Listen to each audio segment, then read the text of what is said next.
have a very strong view that the government is also responsible in as much as they make laws and regulations that actually alienate fathers from playing their role.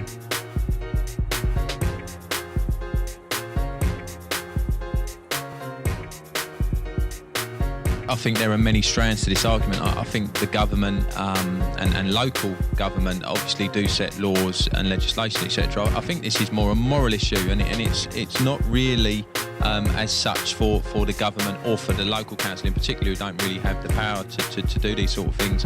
It's very hard to make moral laws. I think that comes from within the family unit. I don't think we can pin all the blame on absent fathers because, again, an absent father, there's a whole sort of spectrum of absent fathers. I believe, I've got a number of people that I know, friends and colleagues, that no longer necessarily live in the household because there's been a breakdown in relationship, etc., but still really give an awful lot to the upbringing of their children, that they attend events, they take the children to church, to other places, and while it's not ideal, I think we have to separate the fact that an absent father is just a worthless sort of person that just goes off and carries on their own life, maybe with another family. That there are obviously people that have got children by many different women, which obviously is a massive problem, because then there's a whole responsibility issue. Nowadays, there are no boundaries set in most homes. Children are allowed to spend more time outside than they spend inside. Most of these youngsters we're talking about, both father and mother are present at home. So it's not even a case of absent father, but setting the boundary is a big problem in this country. It is not about racial issues, whether there are blacks and whites. I was brought up by my mom. She passed away 2 years ago, but thanks to God, she was like a man, not in the biological sense, because I could play around with my father. My mom has never been to school, but I would never play around with her, because when she says something to me, she says, "You are not born deaf, neither you are not born blind." So I would say the father's role is very important and crucial in the life of the child. And I've been teaching in Sierra Leone, I've been teaching in Belgium, I've been teaching in America, and I did a bit of teaching in this country. I realized from what I heard from children, they always stress, my father said this, my father said I should not go near church, my father says this. The father has a lot of influence in the life of the child, but people don't realize that. You see a child, you go into the bus in the morning, a child sees you, looks at you, sit down, won't even offer you a seat. I believe if that child has been properly instructed in the word of God, that an elder person should be respected, would say, "Uncle, good morning, would you like my seat?" The uncle would say no.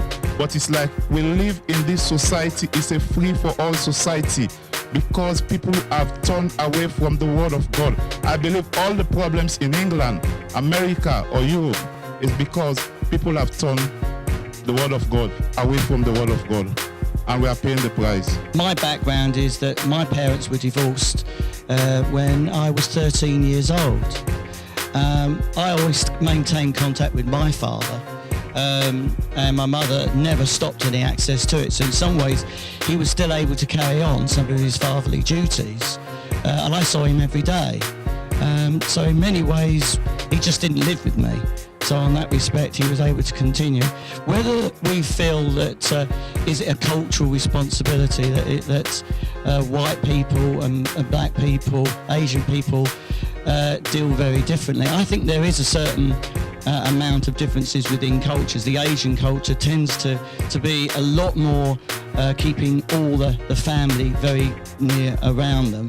And I think that's, and they have quite a major influence upon each other, where the father or the grandfather, who's the head of the whole group, will actually, if they say you're not there, you shouldn't be on the streets, and if they knew the young people knew they were on the streets, they would be immediately heavily disciplined.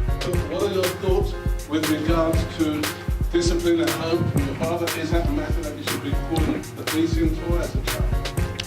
I think that disciplining is necessary, and we shouldn't necessarily be calling in at the police for certain things, because once the police comes in, it brings in this mindset to the parents that they can't necessarily discipline the child how they want, because the police could come. So it's like the power's starting to shift to the children, and then they're starting, like with today's society, children are starting to run a bit wild. So it's like we're giving the power to the children who don't know how to use the power. But the most powerful person in the house was a child, because a child could now bring police into the living room of a father who has done nothing in 15 years to ever have a fingerprint, to ever have a mark on his driving license.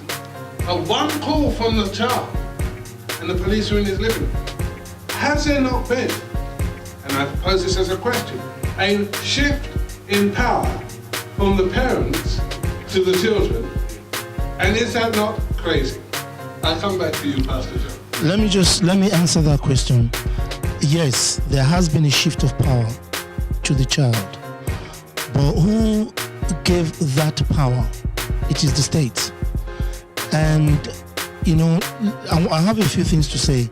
Number one, I want to dispel the notion that this is a cultural thing. It is not. I did a study about 3 years ago with regards to the shift of people from East London, from Hackney, Bow and all those areas towards Dagenham and then Turena. And let me talk about the first generation that moved out. They were mostly white people. Now, there were certain things that were unique to them. What was unique to them was representative of what had happened in the whole of UK in time past. And that is what was happening until recently in Africa, in Nigeria, where I come from originally. And this is it. A family, nuclear family, like we said before, it's part of an extended family. That extended family is part of a whole community. Now, when anything happened to a child in the community, even the family members, for a start, you have, say I live in number 5. My father, my parents will live locally. They live locally. They'll be around me. So if I was not at home, my mother was there. My wife's mother was there. Somebody was always there to play my role or to help, to assist in bringing up those children. Now, whenever that was beyond them, the extended family, you had a wider community. And it is such situation, it's such scenario that you find even police, of which I have seen with my eyes when I first came to this country, even a police officer, a policeman on the beat would actually go to, I saw there was one young boy that was messing about with cars. This was about 20 years ago. And the police officer went to him and said, "Where do you live?" And he said, "Oh, down there." Gave him the address. And he said, "Who is your mother?" He said, "Oh, so. Oh, is your father so? And he said, "Yes." He said, "So what are you doing with that car?" And he got him on the air and twisted his hair and said, "Run back home and tell your father that I smacked you." Now, at that time, it wasn't anything unique to me, because I came from a place where you mess up on the street, somebody will give you one. Yeah? And looking back, I now realize that there has been a shift in that culture. It is not unique to black people, it is not unique to Africans, it is what used to happen in this country. Now, when they moved to Dagenham, more black people lived in East London. And then the same pattern followed. But what we see now is a situation, even in East London where I live, is where you can't even talk to your own child, let alone talk to somebody else's child. That's number one. Now, number two, I want to discuss something else. No, I don't believe that a mother can actually be a father to a child. I lived for 10 years of my life. I lived with my grandmother. I didn't see my father for 10 years. And when I look back, I realized that there was something missing. I realized that the many rebellion and the bitterness and some of the feelings that I stored up were actually as a result of my father not being there. I came from a very strict upbringing. My father was very, very strict on me and my older sister. I have two younger ones, so they're not treated as harshly as we were. Not harshly, but I'm really, really pleased with the way they brought us up, because it taught me the difference between wrong and right. There's a lot of things that I wouldn't do simply because my dad was very strict, and I'm very, very grateful for his upbringing.